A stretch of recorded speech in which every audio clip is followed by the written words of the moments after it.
Doctor ইউনূসের সরকারকে উৎখাতের জন্য আওয়ামী লীগ আবার একটু একটু করে মাঠে নামতেছে এবং ভিতরে ভিতরে অনেক ষড়যন্ত্র করতেছে। আজকের এই ভিডিওতে আপনাদেরকে এই বিষয় পুরোপুরি ক্লিয়ার করব, কিভাবে তারা এই কাজগুলো করতেছে এবং এর জন্য দায়ী কারা এবং এদেরকে কারা এখন সাপোর্ট দিচ্ছে, এদের কাদের বলে এত হত্যাকাণ্ড ঘটানোর পরও এখন মাঠে নেমেছে। আজকের এই ভিডিওটি কেউ টানবেন না, পুরোপুরি দেখবেন। আর এর ভিতরে অনেক ইনফরমেশন আছে, অবশ্যই আপনারা জেনে যাবেন কাদের ইশারায় এটি হচ্ছে, কাদের স্বার্থে এটি হচ্ছে। আমি সরাসরি বলবো, 1 নাম্বার এর ভিতরে সেনাপ্রধান দায়ী, 2 নাম্বার রাষ্ট্রপতি, তিনি তলে তলে অনেক কিছু করতে চাচ্ছে, 3 নাম্বার কিছু ভারতীয় দালাল অন্য দলের, যারা ভারতের সাথে মিলে আর নিজেদের ক্ষমতাকে পাওয়ার জন্য তারা এই কাজগুলো করতেছে, যা কল্পনার বাইরে। তারা চাচ্ছে আওয়ামী লীগ আবার রাজনীতিতে আসুক, এমন ভাবে আসুক যেন এই যে 24-এর যে অভ্যুত্থান, অর্থাৎ 2-3 হাজার মানুষ মেরে তারা যে পালিয়েছে, এটাকে তারা এক প্রকার সাইড কাটিয়ে রাখবে এবং এমন লোকগুলো এই আওয়ামী লীগে রাজনীতিতে আনবে যাদের ইমেজ এখন পর্যন্ত ক্লিন, যারা এর আগে আওয়ামী লীগের সাথে জড়িত ছিল না। এরকমের কয়েকজন ব্যক্তিকে আওয়ামী লীগের প্রধান বানিয়ে বলবে যে এরা কোনো অপরাধ করেনি, তাদেরকে আবার তারা আওয়ামী লীগকে দেবে, চান্স দেবে।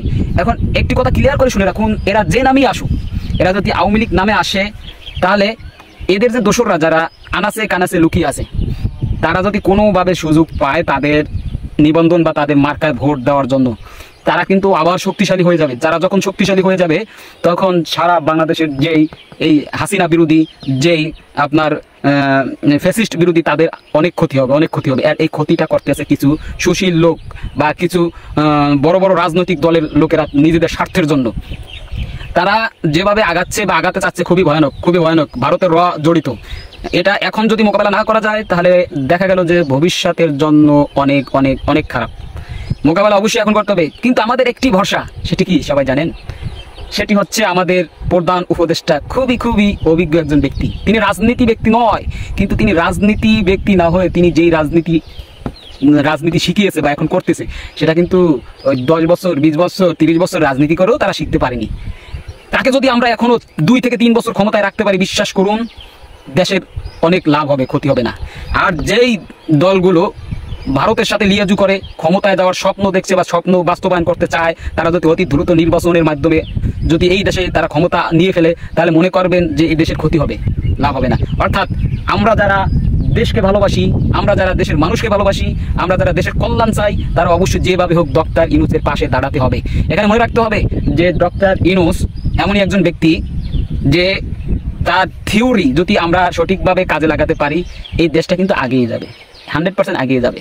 এটা আপনাদের মনে রাখতে হবে। আর যদি ডক্টর ইউনূস বিশ্ব নেতাদের সাথে যে সম্পর্ক, এই সম্পর্ক কিন্তু এই বাংলাদেশের ইতিহাসে আর কারো ছিল না, যার কারণে সে একটু বেনিফিট বেশিই পাবে। সে যেখানেই যায় সেখানেই তার সম্মান। বর্তমানে চীন সফর আছে, আপনারা জানেন। চীনে আপনারা অবশ্যই চীন সফর আসার পর সেই সংবাদ সম্মেলনের সেই বিষয়গুলো সে তুলে ধরবে, দেখবেন তিনি কি কি অর্জন করেছেন। আর এই অর্জনটুকু এর আগে কোনো সরকার করতে পারছিল কিনা, সেটাও আপনারা চিন্তা ভাবনা করবেন। অর্থাৎ আমরা যারা দেশের ভালো চাই, তারা অবশ্যই চাবো যে ডক্টর ইউনূস এই দেশটাকে একটা এমন পর্যায়ে নিয়ে নির্বাচন দিন যাতে আমরা ভালো থাকি। আমরা নির্বাচন দিয়ে কি করব যদি আমাদের শান্তি না থাকে? আমরা নির্বাচন দিয়ে কি করব যদি আমাদের ওরা ভালো না রাখে? আমাদের আসলে বিবেক বুদ্ধি অনেক কম, যার কারণে আমরা এই সন্ত্রাসী মার্কা দল বা এই ফ্যাসিস্ট মার্কা দলকে বারবার ক্ষমতায় আনি। আমরা আসলে এগুলো কেন জানি বুঝতে চাই না, যাদেরকে ক্ষমতায় আনলে এই দেশটা ভালো থাকবে, এগুলো কেন জানি আমরা বুঝতে চাই না। সামনে খুবই ক্রিটিক্যাল সময় পার করবে। অবশ্যই আমার জানা মতে ডিসেম্বরে নির্বাচন না হওয়ার সম্ভাবনা বেশি। যদি হয় তাহলে দেশের জন্য একটি ক্ষতি, আর যদি না হয় তাহলে দেশের জন্য ভালো। আমরা চাই যে এই সরকার কিছুটা হলেও যে মৌলিক সংস্কারগুলো যেগুলো করলে দেশে যারা এই সরকার গঠন করবে, তারা ওভাবে আর দুর্নীতি করার সাহস পাবে না। সেই রকমের কিছু কাজ তিনি করে যান, তাকে সবাই সাপোর্ট দেন। বড় বড় 2টা দল, তাদের অসংখ্য ভোট আছে, তাদের নেতাকর্মী আছে, তারা হয়তো প্রতিক্রিয়া দেখাবে। সেই প্রতিক্রিয়া শোনেন। সত্যের পক্ষে 1 জন থাকলে, মিথ্যার পক্ষে 100 জন থাকলে সত্য যে তার শক্তি অনেক বেশি, এই কথা সবসময় মনে রাখবেন। তাহলে দেখবেন যে আমাদের যে সত্য, সেই সত্য কিন্তু আমরা অবশ্যই ভালোভাবে অর্জন করতে পারবো শক্তি হিসাবে। এবং এই শক্তি যখন আমরা এই বাংলাদেশের মাটিতে প্রতিষ্ঠিত করব, ইনশাআল্লাহ আপনারা লিখে রাখেন, এই বাংলাদেশে কখনোই আর সেই আগের ফ্যাসিস্ট জন্ম নেবে না। যেই ছাত্ররা রাজনীতির মাধ্যমে, যেই ছাত্ররা জীবনের মাধ্যমে এই দেশটাকে ফ্যাসিস্ট থেকে মুক্ত করেছে, সে ছাত্রদেরকে ভুলে গেলে চলবে না। তারা এখন যাই হোক, সেই সময় যদি তারা হাল না ধরতো, সেই সময় যদি তারা মাঠে না থাকতো, এখন যারা বিএনপি আছেন, এখন যারা জামাত আছেন, এখন যারা অন্যান্য দল আছেন, যারা 16 বছর যেভাবে হোক অনেক আন্দোলন করেছেন, অনেক রক্ত ঝরিয়েছেন, অনেক জেলে গেছেন, কিন্তু কিছুই করতে পারেননি এই হাসিনার। যা করেছে এই ছাত্ররা করেছে, যা করেছে এই ছোট্ট ছোট্ট ছেলে মেয়েরা করেছে, যা করেছে এই আমাদের এই ভাইরা করেছে। বুকের তাজা রক্ত ঢেলে দিয়ে আপনাদেরকে সেফ এক্সিট করে দিয়েছে এবং আপনাদেরকে কথা বলার সুযোগ করে দিয়েছে, আপনাদেরকে চলার সুযোগ করে দিয়েছে, আপনাদের মামলা, আপনারা জেল থেকে বের হওয়ার সুযোগ করে দিয়েছে।